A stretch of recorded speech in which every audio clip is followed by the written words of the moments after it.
we evolve or perish. All businesses must evolve with the times, with the technology. But at the end of the day, you can only hang your hat on the $5 footlong sub for so long.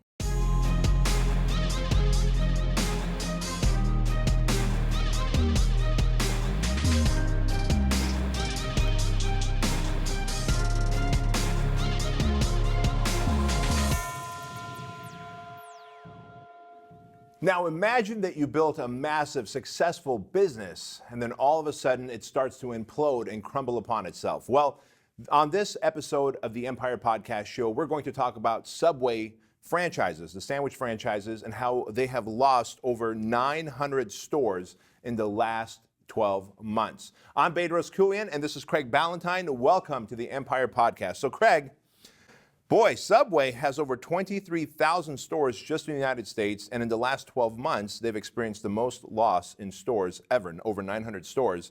And let's deconstruct why this happened so that anyone building an empire or running an empire will make sure never to experience this. Yeah, you know, I don't really feel that bad because I would hate going into Subway and you'd walk out and you'd smell like that bread for like 9 days in a row, even though it was totally worth it for the meatball sub that I used to live on back in my 20s. But they have had problems because they are not keeping up. Yeah. And that's one of the main reasons. They have store traffic is down 25%. A third of the stores are unprofitable. And I actually have a friend from high school who owns 2 Subways. And I mean, he was telling me how much he was making per month, even when it was successful, and it wasn't that much money. So I read an article recently that talked about 5 big mistakes that they were making. And what I want to do is ask you your opinion on them, because you have built a massively successful franchise, and it's continuing to grow and keep up. Sure. So the very first thing is that Subway did not keep up with changing trends, and they basically let Chipotle and Sweetgreen and even McDonald's eat their lunch, you know, to use a phrase there. So, well, by the way, on top of that, now there's Jersey Mike's, there's another popular one. Jimmy John's. Jimmy John's, exactly. Which is coming up really quickly as well. And so that's exactly what they're doing, is they're letting others eat their lunch. And the reason for this is the lack of evolution. Yeah. And one thing we always talk about upstairs, where our bullpen is of team members, is we evolve or perish. All businesses must evolve with the times, with the technology, with the way that people want to be marketed and advertised to, or you will perish. And Subway has been around for a long time, and they got a little too comfortable. And when you get comfortable, you begin to get complacent. Yeah. When you get complacent, complacency kills. And this is what we're seeing happen right now with Chipotle and McDonald's and even Arby's. And Arby's has gyros right now. Yeah. That's their new thing. They're just bringing people back in. You always have to have something new. And at the end of the day, you can only hang your hat on the $5 footlong sub for so long, right? Yeah, so and that's it's just a big the quality issue. of ingredients. And, you know, you go into Chipotle and it just seems like such a greater experience even. And you kind of feel depressed when you go into a Subway in a little way. And by the way, where evolution is concerned, it's not even just the product that's on the inside. Right. I want people watching and listening to this to really pay attention to the local McDonald's and Taco Bell. Right now, as we're doing this, so what are we, the February of 2018, as we're filming and recording this, McDonald's and Taco Bell are going through a visual transformation. The golden arches are actually going from yellow to almost a lighter orange color. You'll notice that they're putting stone facade on the outside of their building instead of stucco with uplighting and trees and bushes. And Jack in the Box is starting that now as well. They are really making their restaurants. What about McDowell's, the Golden Arch? The McDowell's, remember that? If you can tell us what movie that is from, you will win a free copy of Craig's book, Perfect Day Formula. Absolutely. So if you just DM us and tell us what that's from, you'll get a free copy. McDowell's, with the golden arcs. But even the outside facade, and so one thing we do with Fit Body Bootcamp is we are always evolving. We will never get complacent. And we've changed our logo 3 times in the last 6 years. Oh, wow. It's still Fit Body Bootcamp, but it used to be slanted and kind of pixelated, and then we straightened it out, and then we took the box away, and now it's just clean and white. But we're always evolving, not only from the outside, but from the inside design, putting wood pallet walls up instead of just a red, white, and blue, because people want to see change. And when visually things still look the same, you just begin to discount it, and your mental reticular activation center goes, oh, it's still the same old thing, same old McDonald's, same old Subway. Right. You tune it out. Yeah. You tune it out. Totally yeah. out. Our job as entrepreneurs is to always be tuned in. Yeah. Now, unfortunately, people have been tuned in to Subway for the wrong reasons. So, years ago, I remember reading the book Made to Stick by Chip and Dan Heath, and one of their big chapters in it was about how this Jared guy, who was the Subway story, helped them, just build a massive, massive franchise. Now he has come back to haunt them in many, many ways in the last couple of years with his fall from grace and his disgraceful behavior. But even with that, there must be some bad leadership within the business. You can't just lay all the blame on your version of Ronald McDonald here. Right. Truth of the matter is, Subway did a really good job with kind of pivoting away from Jared. They really did. I mean, it was on everybody's radar, but then Subway did a really great job saying, oh my gosh, we've parted ways with him. Yeah. We denounced what he did. Bad, shame, and he no longer represents Subway. Yeah. And as the public, we go, you know what? Who knows what Jared's doing behind closed doors? We can't hold Subway accountable. Yeah. Where we can hold Subway accountable, where I can be held accountable, is leadership, right? And what happens in this building determines how our franchises grow or shrink. And so poor leadership or bad communication amongst leadership or argument amongst leadership. Now, I don't know what the leadership in Subway is, but I can tell you this, that we could walk into there, if you and I were a fly on the wall at Subway HQ, we can probably point out 10 to 20 different things in poor communication, poor vision. Yeah. Maybe they were clear on their vision 10, 20 years ago, but their clarity of vision has gotten fuzzy. And maybe their expectations, Disneyland went through this. When I worked at Disneyland, you can have facial hair. My sideburns couldn't even be below my earlobes. It had to be clean shaven, couldn't show tattoos.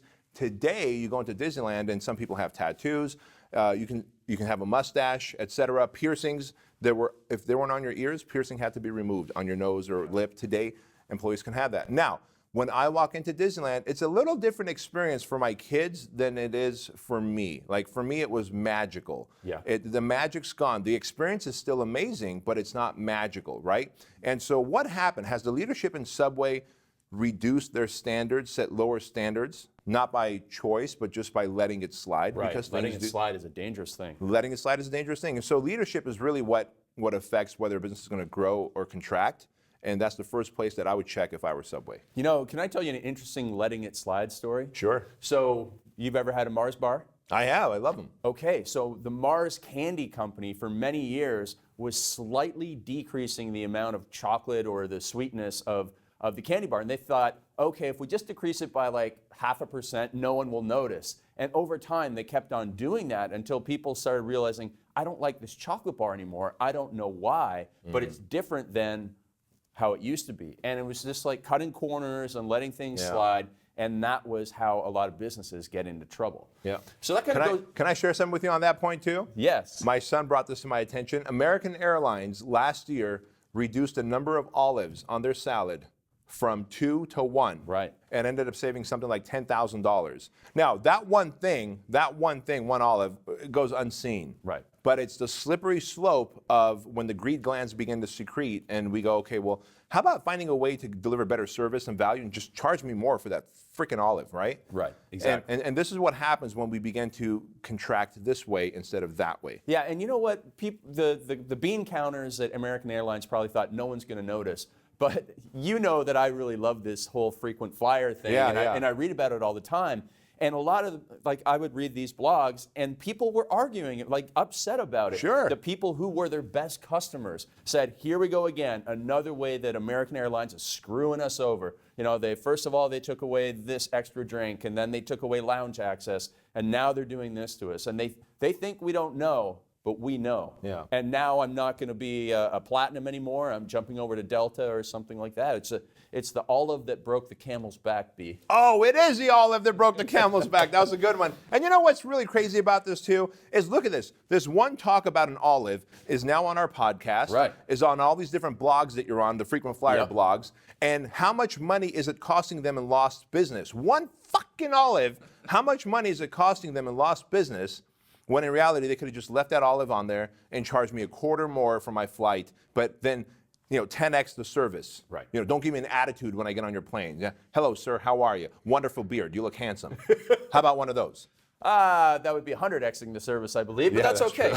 So that leads us into our next one, which is internal conflict, which is fighting between the franchisees and the franchisor. And if that's happening, that's where there's got to be breakdown. And what happened with Subway was very similar. They were letting it slide. They were not letting the franchisees reorder lettuce until 3 days later. And so that stuff was already crappy. It was already terrible, even if it was ordered daily. Right. And now it's 3 days later. People are going to notice that in their sandwiches when they can go to Chipotle and get something so much fresher. So, how does somebody who's running a business, whether it's a franchise or not, avoid that internal conflict?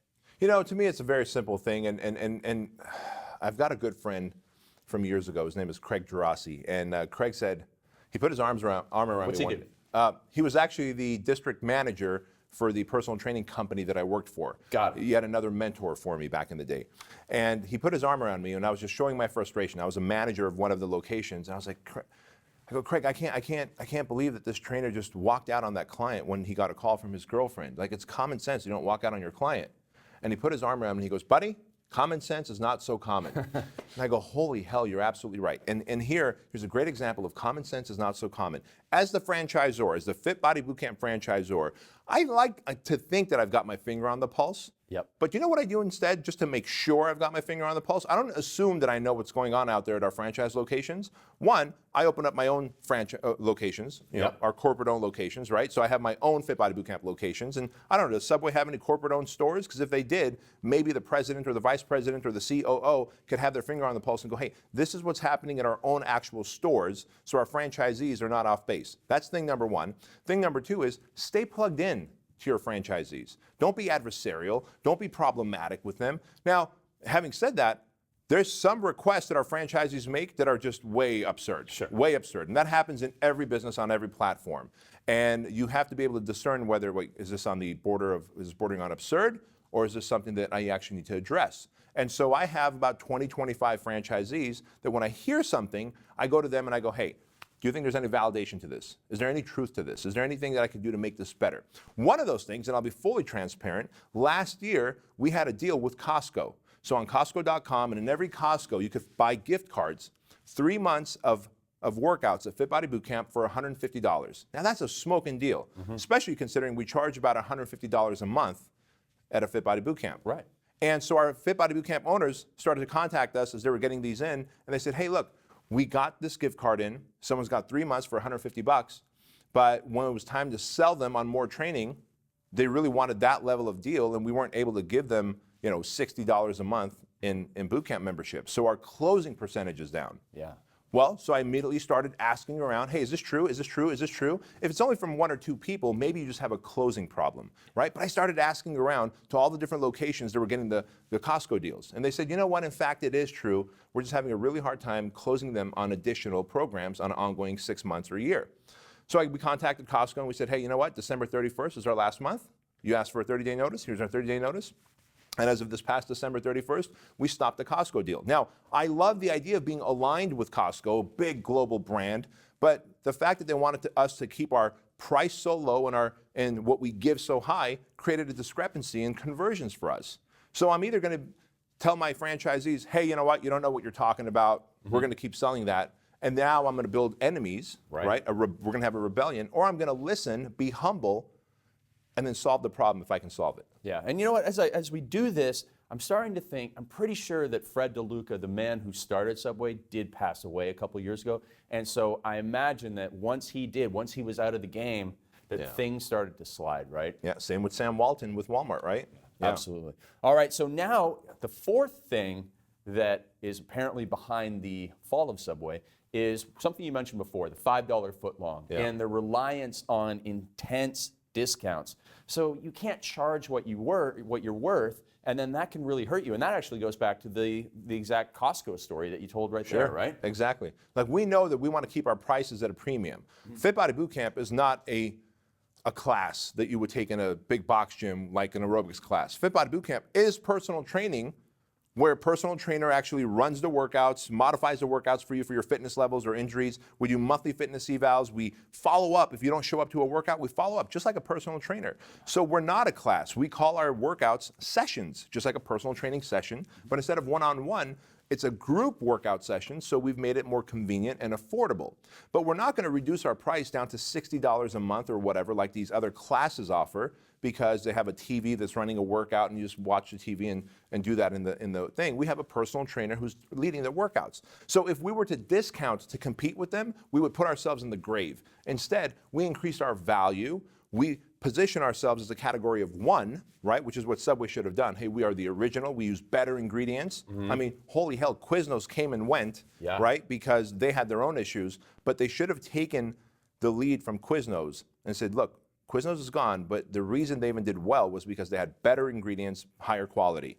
So now that they're dead, let me change our model to better ingredients, higher quality, and oh, by the way, we're the original Subway sandwich. Ta-da, here we are. Sell on value and service and delicious taste of product versus drop our prices so that we can compete and pull people away from Taco Bell and McDonald's, et cetera. And now, what are they doing? They're trying to scrape the bottom of the barrel and make some money. Yeah, absolutely. So another thing that they did, the final thing is they had so many locations. I mean, that would just lead to, same as with Starbucks when they're almost like across the street from one another. But Starbucks can do it because they have that higher quality, and Subway, they were letting other people just, come in and have that competition. And then it starts more infighting between franchisees, right? Yeah, and that's the last thing that you want, obviously. Now we know in my world, in the fitness world, Curves at its peak had over 13,000 locations worldwide.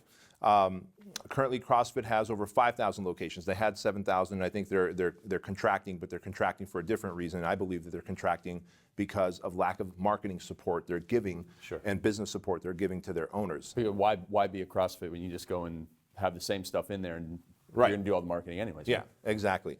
And then Jazzercise in my space, 19,000 locations worldwide. Right? So when you really look at those three, are they oversaturated, overpopulated? Probably. Curves with over 13,000 locations, and now they're right around 4,000 or 5,000 locations. People think Curves went away. They still have 4,000 or 5,000 locations. Wow. And people tell me, man, how big do you want to make Fit Body Bootcamp? 10,000, 12,000 locations? Nope. 2,500 locations. It says so on our website. I want 2,500 locations worldwide, not even countrywide, worldwide. And we do our best. Now, some of our locations are like 2.7, 2.9 miles away, but we make sure that the population that they're in can support it. So you might be here and I might be there like 3 miles away from each other, but you have 60,000 people of audience. I've got 70,000 people of audience. We're good. It's when you start stacking them on top of each other and then going back to your franchisees, and many of these franchises are guilty of this, and saying, hey, now that your franchise agreement is up, here's your new franchise agreement, and if you notice, your territory has gotten 1.5 miles smaller. Well, if I take 1.5 miles from you and him, what am I really doing? I'm creating a fourth territory that I'm going to drop in there. Can the population support it? Has the population grown to support 4? Probably not. My greed glands, however, are secreting, and I want to support 4 because there's another person willing to give me money. So the franchisor has that obligation to protect its franchisees. And there's intricate software that's made to say, all right, here's where you can open up a franchise. Sadly, you can tweak the software to go reduce the demographics, the territory, and the software will do whatever you want, and so you can justify it with that. But at the end of the day, if you have enemies of your franchisees, you're screwed. Or if you're a chain, like Starbucks is a chain. It's owned by one organization, one guy, right? There's no franchisees. But if all of a sudden the employees, their partners, become adversarial with corporate, it's over. So you have to keep the people running your locations or running your brand happy, otherwise you're screwed. Absolutely, absolutely. Well, thank you so much for sharing the inside baseball there behind Fit Body Bootcamp. Very, very helpful, and just shows you why you're able to do what you're able to do to continue to grow, to keep people happy, to continue to change and evolve, and that is the key. But let's give a little love to Subway here. So tell me your favorite Subway meal, and then I'll tell you mine, and we'll wrap it up. All right, my favorite Subway meal, actually when I was in high school, was the foot-long tuna sub on white bread, because wheat bread Diet is for losers at the time, right? I was just a fat kid. Extra mayo. Yep. Sun chips. Do they have sun Yeah, chips they- in Canada? yeah, They they allow do. that on the border? I think they might actually be from Canada. Yeah. So, even though okay. we don't have a whole lot of sun. But So, a bag of sun chips, and then, of course, a fully loaded soda pop, like Coca-Cola or something. Okay. That was my main deal. So what was yours? mine was the foot-long meatball sub with extra sauce. I love that sauce. And, Raw sauce. Yeah. I can't help it. and then I would probably have it on like one of those fancy highfalutin honey oat breads or something. Yeah. Look at you. And then I would go with a chocolate milk because I was really big into chocolate milk, so a big thing of chocolate milk. And then I would go with 2 cookies. The cookies are so good there. Yeah. So Yeah, good that for you. was back in my big muscle days, and great post-workout meal right there. Yeah. Now, how much, I know you told me earlier, but I want you to tell everyone, how much did you weigh then? I weighed 194 pounds of like 9% body fat. And I remember seeing pictures of you back then, like just like a brick shithouse. I thought I Yeah. was still skinny back then. No kidding. I don't know why. Huh. Anyways, that's good times. So but you can see how good can go to great and great can go to very bad very quickly when you don't continue with the culture and the right decisions in the business, right, Yeah. my man? Absolutely right. So if you got any value from this episode, please do us a big favor and rate us. Give us a 5-star rating and a review on Stitcher and iTunes. And of course, share this video if you're watching it on YouTube. And we really appreciate you watching this and listening to this podcast. Have a wonderful day.